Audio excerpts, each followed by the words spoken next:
dan kemudian Yesus dipersembahkan di bait Allah, dipersembahkan kepada Tuhan.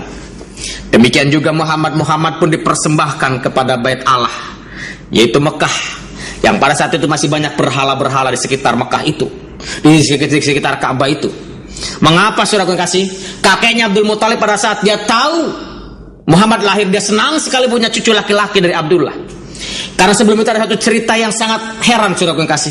Bagaimana Abdul Muthalib dia bernazar kepada Tuhannya, bernazar kepada Allahnya, apabila Tuhan memberikan aku satu laki-laki, anak laki-laki lagi, maka salah satu dari 10 anak laki-laki itu akan dikurbankan kepada Allah dia.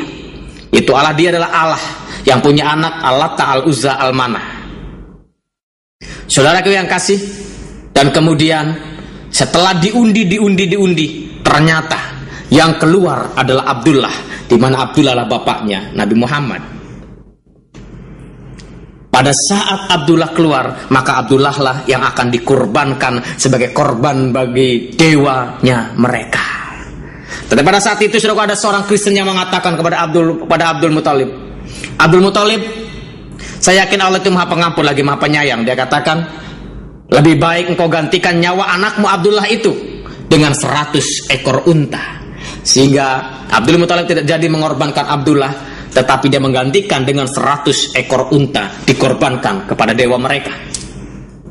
Dan kemudian dari situ Muhammad lahir dari Abdullah. Sehingga Abdul Muthalib begitu senang dan bersuka cita pada saat Muhammad lahir.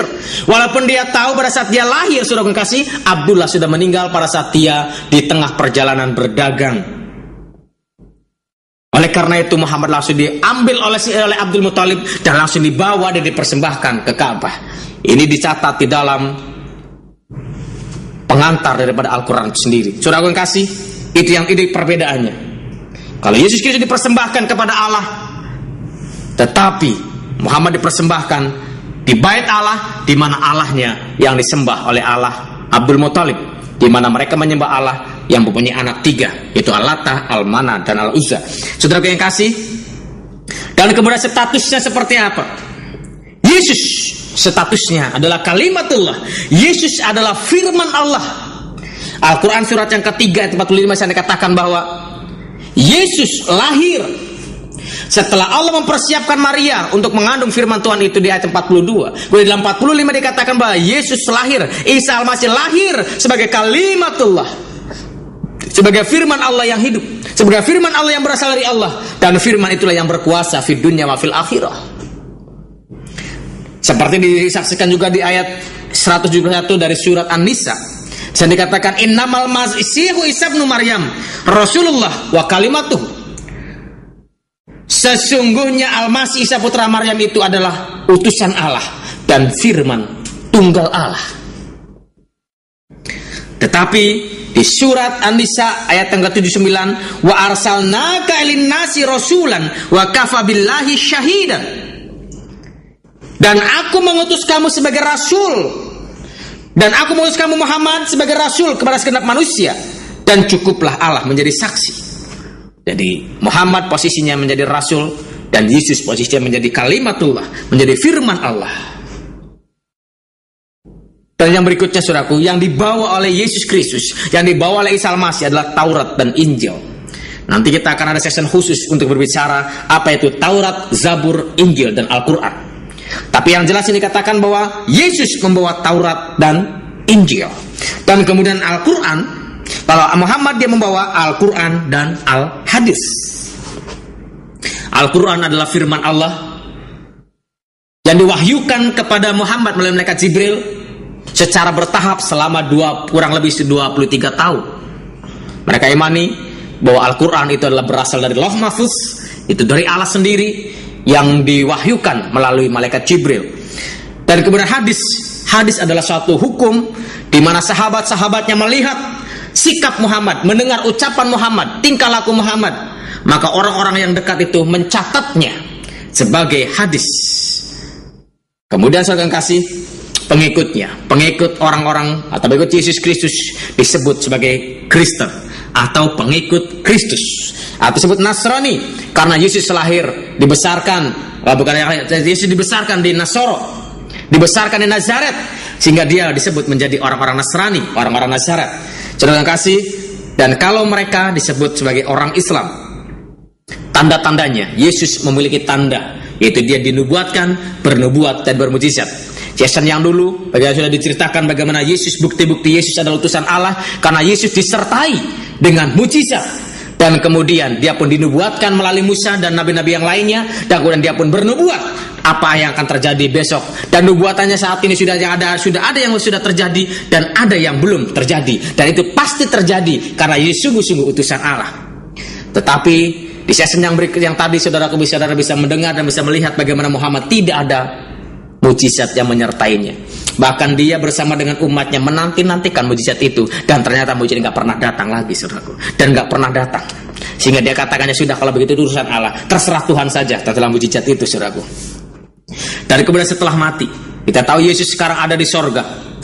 Karena dia berasal dari sorga, maka bumi tidak berhak dan tidak akan mampu untuk mengikat Yesus ada di bumi ini. Karena Yesus bukan tempatnya dari bumi, bukan berasal dari bumi. Firman Tuhan di surah di Yohanes pasal yang ketiga 13 katakan, tidak ada seorang pun yang pernah ke sorga selain daripada dia, yaitu Yesus Kristus yang turun dari sorga. Makanya kalau kita ikut Yesus nggak pernah kesasar, saudaraku, nggak mungkin nyasar. Kalau engkau mau mengikuti yang lainnya itu, ya insya Allah nyampe, insya Allah enggak, saudaraku. Tapi kalau ikut Yesus pasti enggak nyasar. Saya akan berikan satu ilustrasi, saudaraku. Kalau engkau pergi ke Amerika, engkau akan lebih senang berjalan dengan George Bush atau berjalan dengan orang yang bukan dari Amerika? Tentunya saudara lebih suka berjalan dengan George Bush, bukan? Karena kalau saudara berjalan dengan George Bush pergi ke Amerika, engkau tidak pernah nyasar dan tidak akan nyasar karena George Bush berasal dari Amerika. Dia tahu kondisi Amerika dan engkau tidak pernah kelaparan di sana karena George Bush presiden di Amerika. Tetapi kalau engkau berjalan dengan orang lain ke Amerika, saudaraku, mungkin orang itu bisa menunjukkan begini: engkau boleh ke Amerika naik pesawat saja, nanti engkau akan sampai ke sana.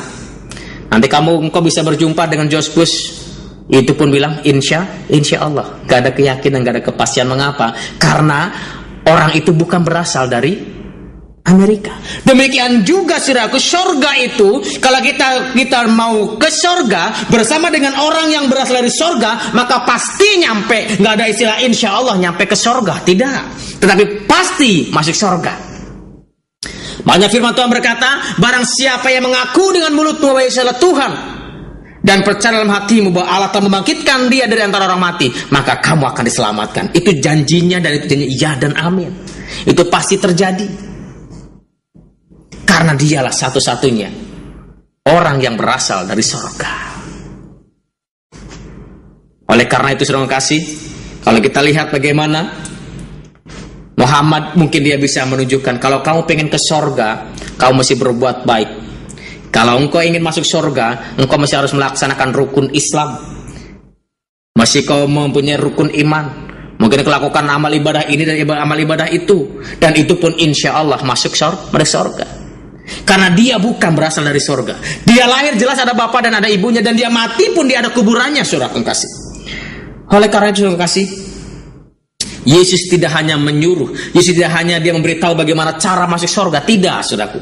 Yesus tidak bilang kalau kamu ingin masuk sorga, kau mesti berbuat ini, berbuat itu, tidak. Tetapi Yesus sendiri jalan satu-satunya menuju sorga.